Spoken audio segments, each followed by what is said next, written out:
Hi, everybody, and welcome to this week's ISOP training. Today, we are going to go over how to process payroll. Payroll processing is really a function of 3 steps, and we'll go over all 3 in detail. The first is preparing ISOP so that to make it easy for you to review and key in your data. The second part is being able to import time, and then lastly, you'll want to review your payroll before you actually process it to reality check and make sure that all is how you like it. So we are going to go into my iSolve demo account, and I want to start from the very beginning.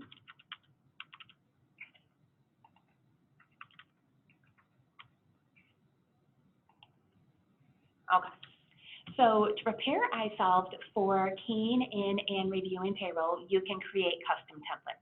I'll show you where the templates are and then how to create custom ones so that you can put those items that you are keying in the most right in the beginning. So it's minimal scrolling or minimal confusion for anybody who's processing payroll with a lot of data.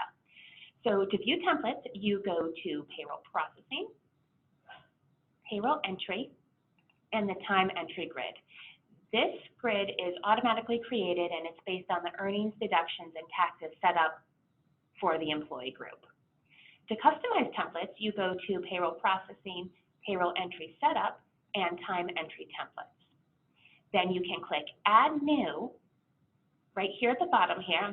So these are the time entry templates that we've created today. Payroll Processing 128.20 is one that I created this morning. So we are going to do a new template.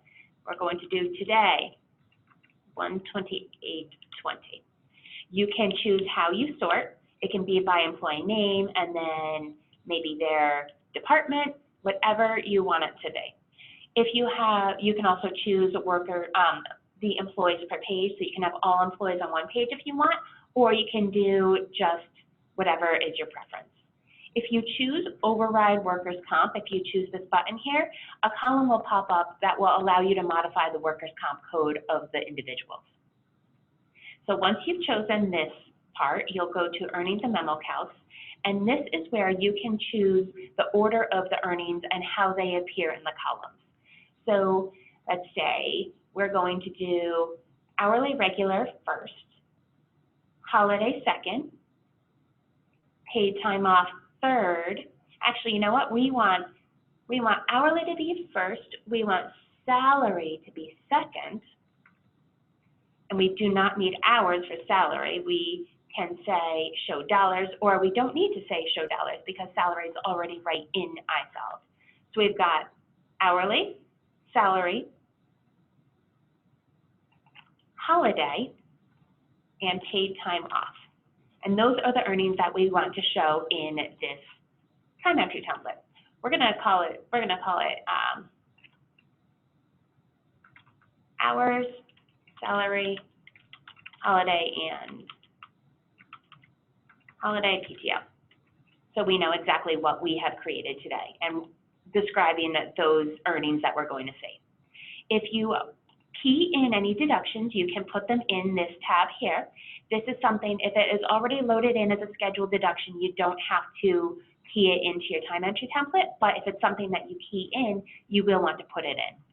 Tax categories, they're usually hard-coded, so you shouldn't have to do any keying, but if you do have any special circumstances, you can certainly put them in.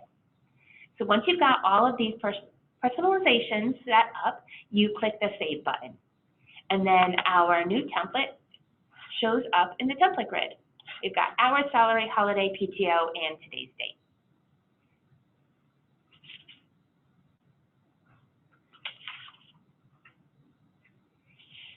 So we are going to go back to Time Entry Grid and see right here in the templates, you can choose your new template that you have created. You can have multiple templates for every payroll processing.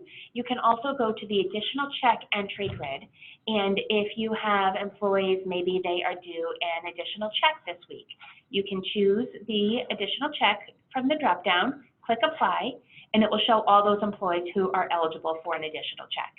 So this is something if you maybe have bonuses once per month or commissions or whatever it may be, you can put it in additional check if you want it to be a separate process from the regular hours payroll that you do. Let's see.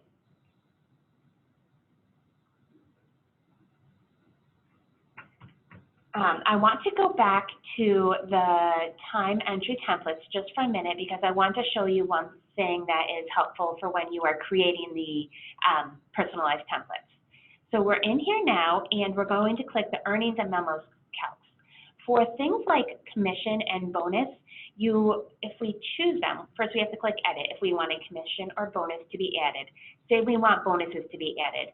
Bonuses are not hours, they're dollars. So we want to make sure that we do not have hours checked because we don't want there to be any confusion on which cell you put the amount into, and we don't want your $5,000 commission to be put into the hours cell and then it multiplies $5,000 by their hourly rate and then we have a little bit of a mess.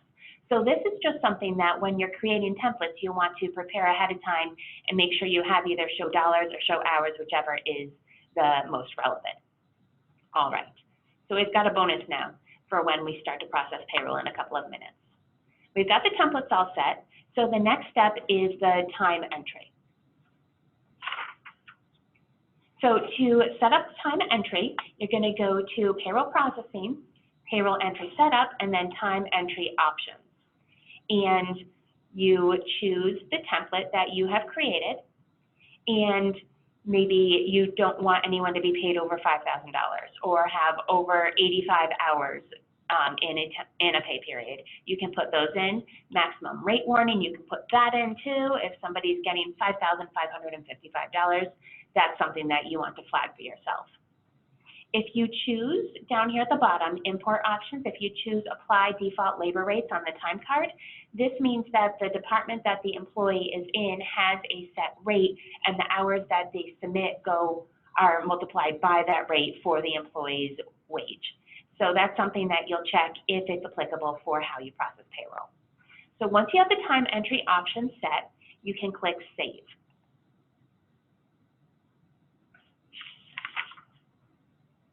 So now you have prepared your iSolved for your payroll processing, and you're ready to get your time into iSolved. There's a few different ways that you can do it. You can import hours through the time entry grid if you have iSolved time. When you close the pay period, the hours that you have that employees have submitted will go right into the grid for you to review and then process. You can key the hours into the time entry grid also, or you can import time using an Excel spreadsheet. So for the purposes of this week's training, we're using iSolved time, and the hours were entered by employees and verified by the managers. So what we do is we're in payroll processing, and we click Close Pay Period. We're going to lock the time cards for the period begin date and end date of 1/20 to 1/26. You always want to look at the payroll run schedule to make sure you're not ahead of yourself or behind. So you click Lock Time Cards, and time cards are now locked. And then you click Commit Time Cards. And that means that the time is being sent over to the grid for you to review and then process. So we come down here to the warnings. There's some unverified time for one or more employees. So that's something that we will want to check out when we're processing payroll. Uncommitted time for previous pay periods has been found. That is okay because this is a demo account, so sometimes we play with the time a little bit as we are figuring out iSolved. So we are okay with these, and let's see. To proceed, you must check Ignore Warnings. So we are going to look for Ignore Warnings.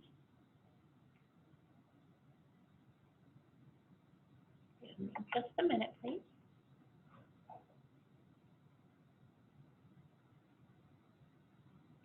So we are going to click Ignore Warnings here. Sorry, it took me a minute to find that. And Commit Time Cards again. So that is pushing the time through even though there were those warnings. But those warnings made sense, so we are okay. So now we're going to go back to the time entry grid. And we are going to find, we are in that template that we created today. And these are the hours for all of our employees.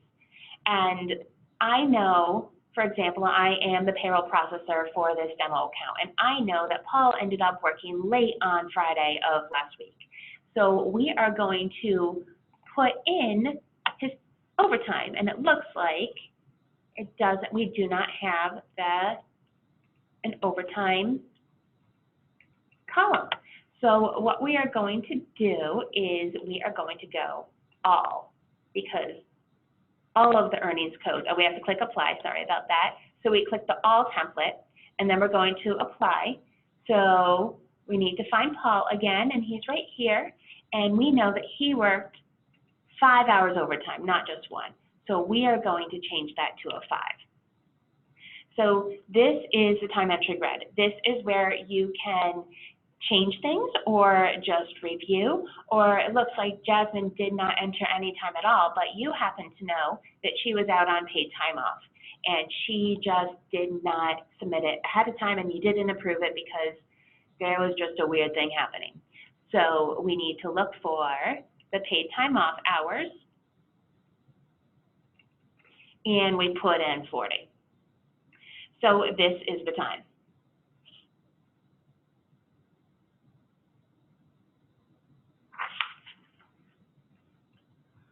All right, so let's go to additional check entry grid. Who do we want to give an additional bonus to? We're going to go to additional check entry grid. And we are going to choose additional checks and apply. And we're going to give Roxanne a $1,000 bonus. Because what I want to show you here is you can use all the templates you like when you're processing payroll, everything that you enter in, as long as you are in the pay period that you're processing up here, it will all be processed right through payroll. All right, so we've got everything in, everything looks good, so we are going to preview and process payroll. To do that, you navigate from payroll processing to, we'll close these guys, process payroll. You click close pay period if you're using iSolve Time first, and then you can process payroll right from here. But first, you want to preview payroll. So what you can do is click preview payroll here or preview payroll here. We're going to click, where did we go? Preview payroll. And we're going to check preview payroll. So the reports are being generated. You'll want to look at the payroll summary report. So let's open this up.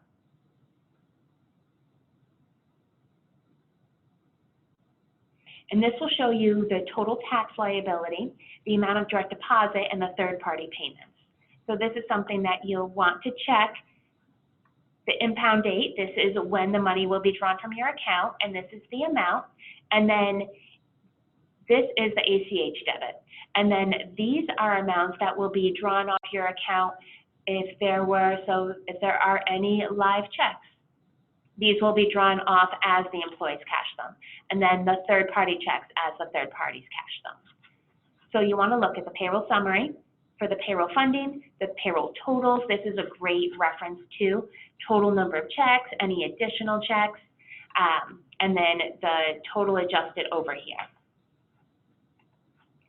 You will want to look at the payroll register too, right here at the top.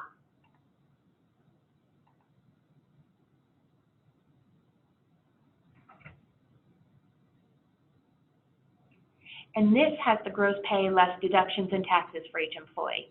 It also shows second checks if an employee has them. So we can go through and just make sure everything looks right for employees.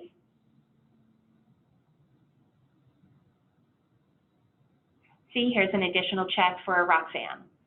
I wanted to show you that it shows you everything and the taxes that are taken out for all of the checks. And then you can also look at the exceptions report. And the exceptions report will show you anything that was flagged from the time entry options where we checked anybody who's earning over $5,000 or has a humongous hourly rate. We want those flagged. So that will be in the exception report. And it looks like we have no exceptions, which is wonderful. So as long as everything looks good, you can go back to close pay period. And we have previewed. We are going to click process payroll. Are you sure you would like to submit? Yes, I am very sure, and I click process. So after you click process payroll, GTM will then see that you've submitted the payroll. And then we will do our last steps and then produce the payroll checks, the reports, and send the direct deposit to your employees' banks. So if you click that process payroll and then there's some last minute change or something you might have forgotten about, call your account manager and then they can help you to make the change on the GTM side so that your payroll goes through just as you need it to. So thank you for joining me today. I hope that you found this useful, and please reach out to us if you have any questions. Thank you.